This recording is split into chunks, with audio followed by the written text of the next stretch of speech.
ক্যারিয়ারের পড়ন্ত বিকেলে ঘোর অমানিশা, সঙ্গী রাজ্যের হতাশা। ক্লাবের সবশেষ ২ ম্যাচে শিরোপা জয়ের সুযোগ ছিল ক্রিস্তিয়ানো রোনালদোর, তবে তার হলো কই। সৌদি প্রো লিগে আল হিলালের বিপক্ষে শেষ মুহূর্তে গোল হজম, আর এএফসি চ্যাম্পিয়ন্স লিগ ট্যুর ফাইনালে গাম্বা ওসাকার কাছে তাজা পরাজয়। রোনালদোর জন্য সৌদি আরবে একটা শিরোপা জয় এখন বিশ্বকাপের মতোই অধরা।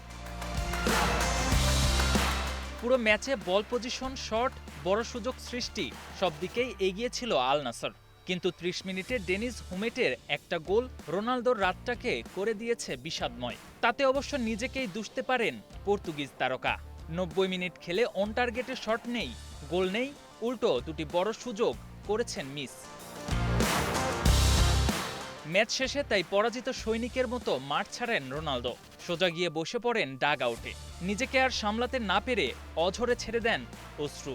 শত সান্ত্বনাও আর কাজে আসেনি। পরে পুরস্কার বিতরণী অনুষ্ঠানেও অংশ নেননি রোনালদো।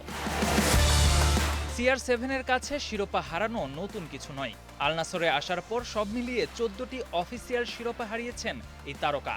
৩টি সৌদি লিগ, 4টি কিংস কাপ, 4টি সৌদি সুপার কাপ ও 3টি এএফসি চ্যাম্পিয়ন্স লিগ ও অন্যান্য মহাদেশীয় প্রতিযোগিতায় অংশগ্রহণ করেও ফিরেছেন খালি হাতে।